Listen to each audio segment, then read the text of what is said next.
For this week's lab, we're going to be looking at two body systems that work closely together, the endocrine system and reproductive systems. Let's look at what we're going to accomplish with this lab. We're going to identify the major organs of the human endocrine system.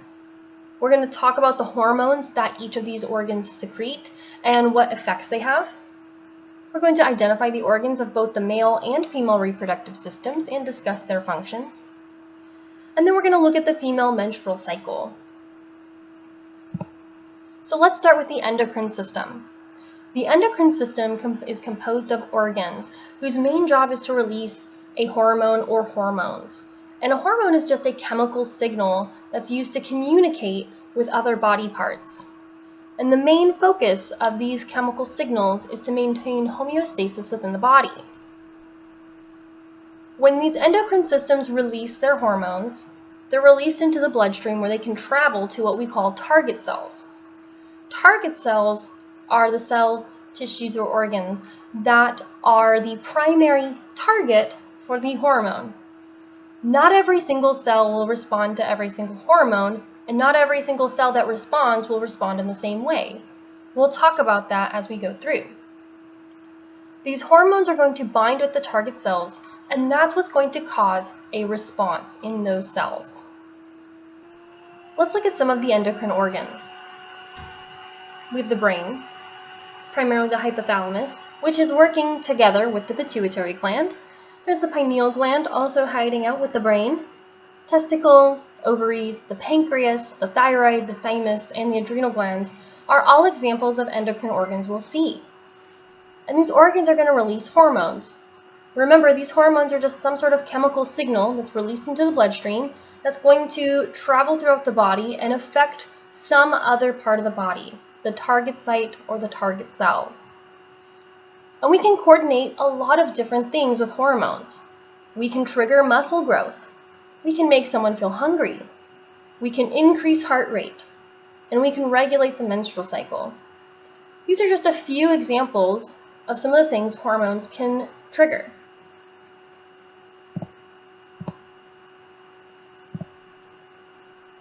When we're looking at these hormones, again, we're seeing them getting released right into the bloodstream. And that brings up some terminology. When we look at endocrine organs, the endocrine part tells you that we're releasing these signals into the bloodstream. This is in comparison to another term you may see called exocrine. Exocrine activity is when something is secreted through a duct instead. So you'll want to make note of those two terms and know the difference between them. Let's look at some of the hormones that are released by the anterior pituitary gland. Growth hormone is a hormone released by the anterior pituitary, and this is going to target things like the liver and adipose tissue and promote growth as well as metabolism.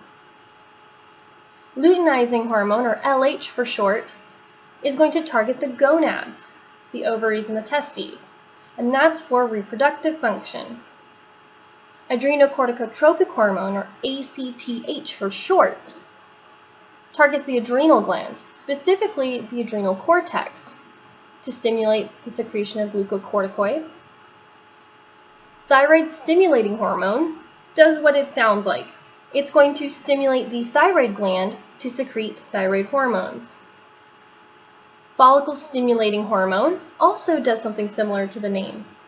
It's going to stimulate the gonads to produce sperm or eggs. And then prolactin, think pro, if you're pro something, you're for it. Lactin, think lactate or lactic acid. You're thinking something along the lines maybe of milk. So prolactin is going to stimulate the mammary glands to produce milk. And down here in the bottom we see where the anterior pituitary is. So here we have the brain, here's the front of the brain, here's the back, here's the hypothalamus right here, and extending down there's this little tiny projection called the pituitary gland. The anterior pituitary part is going to be the lobe in the front of the pituitary gland. Let's look at the posterior pituitary gland. Now, it's important to note with the posterior pituitary, it actually doesn't make any hormones, but it will hold on to hormones made by the hypothalamus and secrete them when needed. The two hormones that the posterior pituitary handles is antidiuretic hormone, or ADH for short, which stimulates the kidneys to conserve water and retain water from urine, and oxytocin, which stimulates the uterus and mammary glands and helps during childbirth. The hypothalamus really does have a lot of control over the entire endocrine system. I like to describe it as the CEO or the president, in that the hypothalamus is going to control the pituitary or influence the pituitary glands, and in turn the pituitary glands will influence many of the other body parts and even endocrine organs, such as the adrenal glands, the thyroid, muscles, bones, mammary glands, testes, ovaries, melanocytes, uterine muscle, the ductus deferens and the prostate gland of males, as well as kidneys. You'll want to take a look at this table and get to know each of the hormones and who their target is. For your lab, you'll be filling out one of the tables with this information. So I would recommend pausing here and working on that section of your lab before moving forward. Let's continue on. If you still need more for your table, this is where you'll want to pick up. Let's get to our next gland, the pineal gland. This one's hiding deep in the brain. We see it here in yellow. And the pineal gland's primary goal is to help maintain our circadian rhythm, your sleepy and your wake cycle. So when you feel very tired, why is that? You feel tired because your pineal gland is secreting melatonin. You may have heard of melatonin. Some people use it to try to sleep better. Melatonin is something that your body naturally produces when it's dark out. That's why you tend to feel tired and sleepy when it's dark and more alert and awake when it's bright. There's also an idea that it's involved with reproduction as well, although that's less well understood in comparison to melatonin's effects on your sleep-wake cycle. Let's move on to the thyroid. The thyroid produces two hormones, calcitonin as well as the T3 and T4 hormones. The T3 and T4 thyroid hormones are going to be used by pretty much all of your tissues and are going to help maintain your metabolic rate. How fast or slow is your metabolism? Calcitonin is mainly used by the bones, and this is used to regulate how much calcium and phosphate you find in the blood. Calcitonin is going to lower blood calcium levels by taking that calcium and depositing it into the bone. The parathyroid glands are named so because they're just alongside with the thyroid. Here's the back view of the thyroid, this butterfly-shaped pink organ we see here, and the parathyroid glands are these yellowish-orange circles we see in pairs on both sides. They release parathyroid hormone, or PTH, and PTH is used by the skeletal system, the kidneys and intestines, and works pretty much opposite of calcitonin. Calcitonin from the thyroid, if you remember from the previous slide, is going to decrease blood calcium levels by helping deposit that calcium in the bones. Parathyroid hormone is going to increase blood calcium levels by pulling it from bone, as well as getting it from the kidneys and the intestines as well.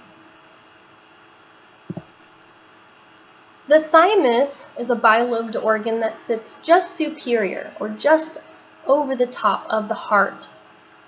The thymus produces thymosin, which in general are going to help promote the maturation process of T cells, which are going to help with your immune response. This organ actually gets smaller as you get older. Moving on to the adrenal glands, specifically the adrenal cortex. The adrenal glands sit right on top of the kidneys. So we see here's the kidney here, and the adrenal gland sitting on top, kind of like a little hat. And there's a few hormones we're going to look at here. Aldosterone is 1. Aldosterone we've looked at when we looked at the urinary system, but let's review it very quickly again. So aldosterone is going to affect the kidneys, and it's going to help maintain the body's salt and water levels. It's also going to regulate blood pressure.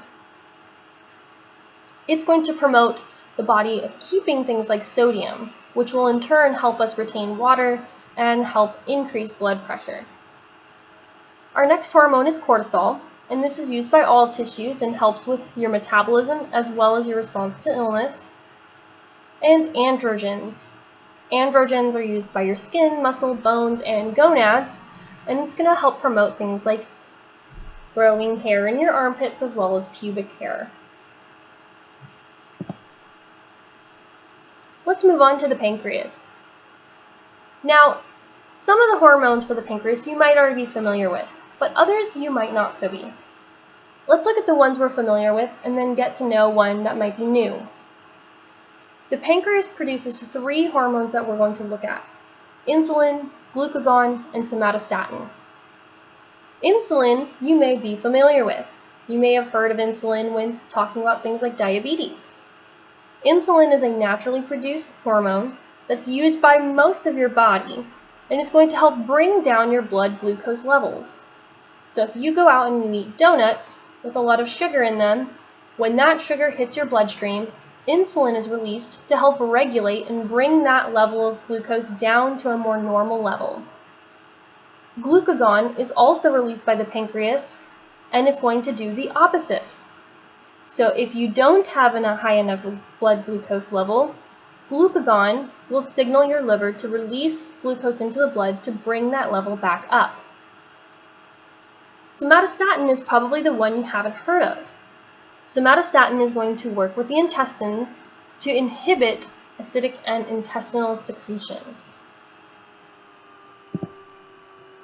Now let's look at the gonads.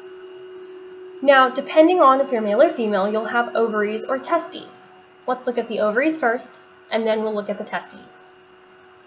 The ovaries produce 2 different hormones, progesterone and estrogen. Both of these hormones are going to affect the gonads. Progesterone is going to work with maintaining the internal lining of the uterus, and estrogen is going to promote the development of female sex characteristics as well as promote sexual function. Testosterone in the males, in testes, again will stimulate the gonads and is going to promote the development of male sex characteristics as well as sexual function. Since we just talked about the ovaries and testes, let's roll right into the reproductive systems. The reproductive system is required because humans are sexually reproducing beings, meaning it's going to take 2 to tango. We need to combine male and female gametes in order to produce offspring, unlike other organisms that may be able to produce by themselves through asexual means. Since we're sexual reproductive beings, we need to produce gametes, cells that have half the number of chromosomes each, so that when we fertilize those gametes, we are back to our diploid state. Upon fertilization, meaning a sperm and egg have come together and have fused, we form the first cell called the zygote. Remember that this zygote now has 2 sets of chromosomes. One set came from the egg, from mom, and one set came from the sperm, from dad. Let's look at the organs that make up the reproductive system that make this process possible. So again, our main function of a reproductive system is to produce offspring and maintain a species. The gonads, or the primary sex organs, are going to produce both gametes as well as sex hormones. We see them here in the image below. We have the testes, 1 on each side, and the ovaries, 1 on each side. In males, the testes are the gonads, and they're going to produce sperm and testosterone. And in females, the ovaries are going to be the gonads, and they produce eggs as well as estrogen and progesterone. Let's look at the male reproductive system first. Like we mentioned, the main function is to produce sperm and deliver the sperm to the female reproductive system. Sperm are going to form in the primary sex organ, or the gonad, called the testes.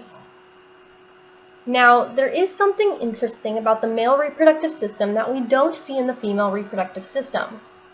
In the male reproductive system, the penis is going to, in the urethra, is going to serve a dual purpose.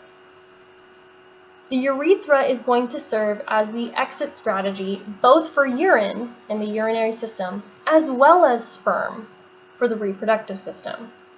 We don't see overlap between the reproductive and urinary systems in the female systems. So let's look at the different organs and glands we'll see within the male reproductive system.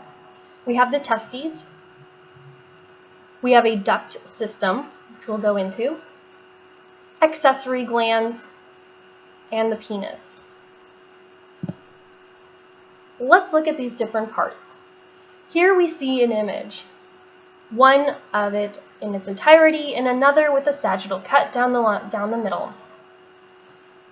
Let's start on the exterior since some of these structures are not seen on the other image. We have the testis, which is the structure here.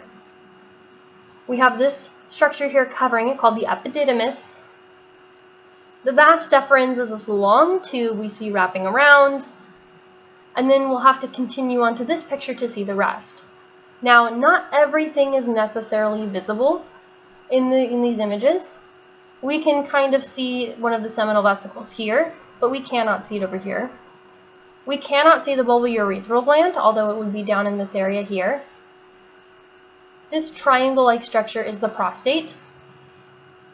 The urethra is this long tube we see going through here, and then this extension down is going to be the penis. Let's look at the testes first. These are our primary sex organs since they are going to be producing the gametes, in this case sperm. We did mention them as part of the endocrine system as well, because again, they are producing hormones like testosterone. If we look at the pathway sperm takes through the male reproductive system, we're produced within the testes within a structure called the seminiferous tubule.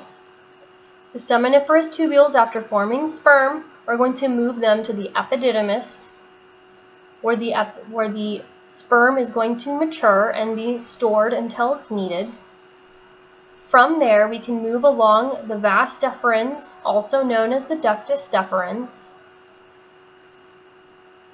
We move to the ejaculatory duct, and on the way, we also are going to get contributions from seminal vesicles, the prostate gland, and the bulbourethral gland, which is not pictured here.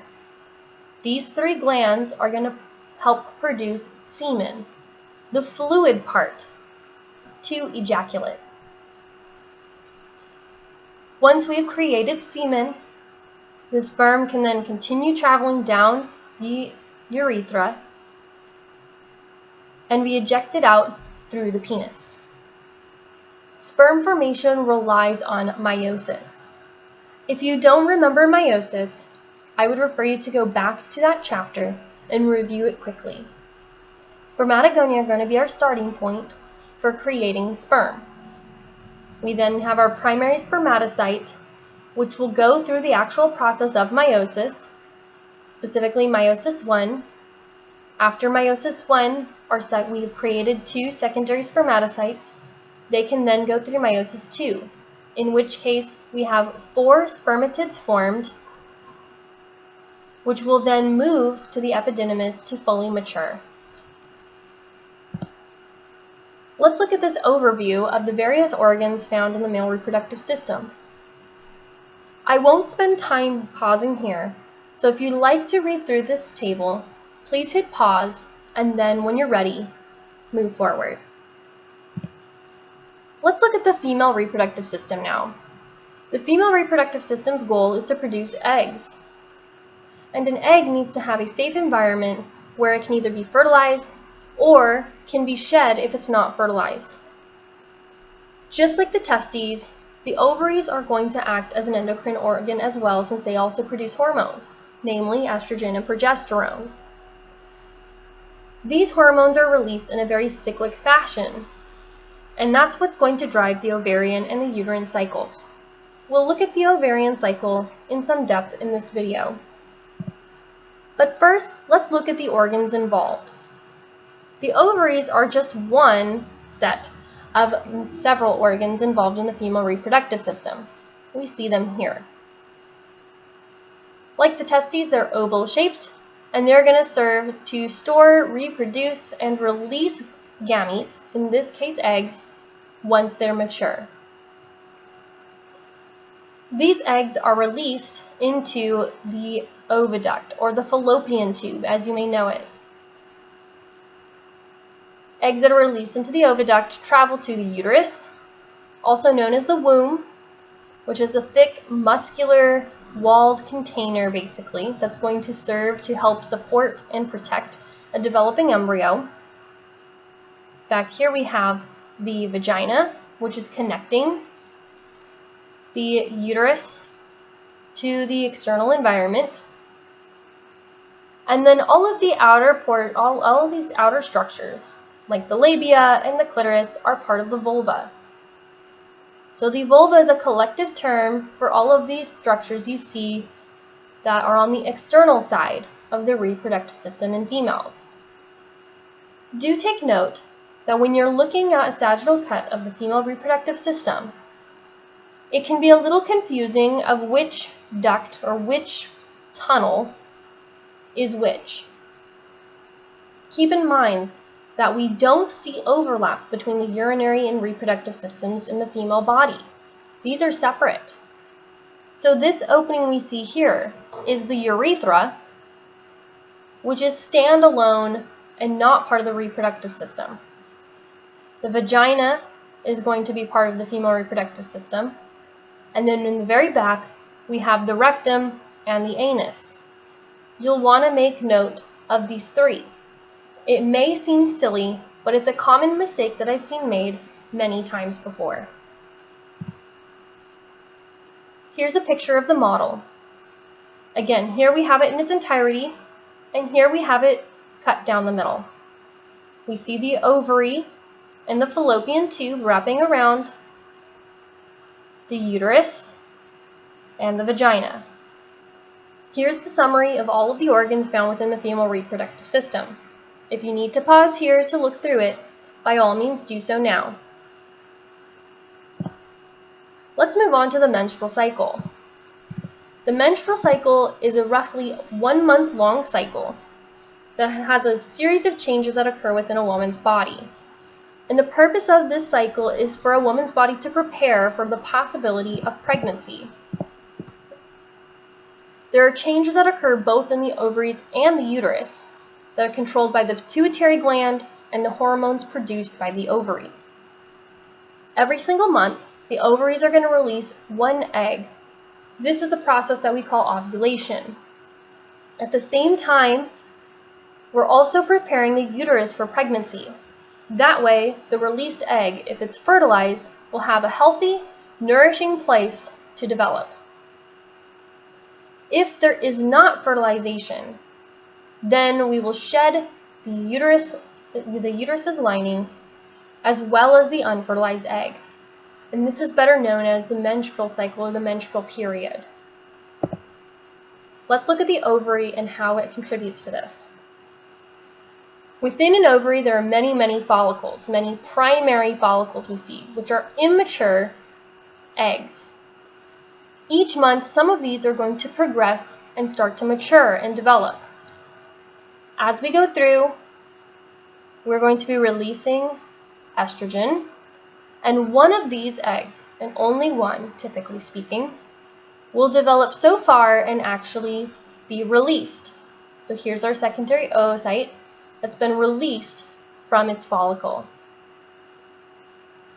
This would be ovulation. The follicle then will regress and become a corpus luteum, but its job isn't done yet. The corpus luteum will also secrete hormones, such as progesterone. Let's look at how different hormones affect different stages of the ovarian cycle. We have follicle-stimulating hormone, and luteinizing hormone, both which are released from the anterior pituitary gland. Throughout the days, starting from the first day of the menstrual cycle, which is when the period would start, we have a follicle developing, and then just prior to the mature follicle being released, we see a spike both in luteinizing hormone and follicle stimulating hormone. This spike corresponds with ovulation. Now let's look at the second part, the luteal phase. So now we've released this egg. This follicle's not quite done yet. Since we've released an egg,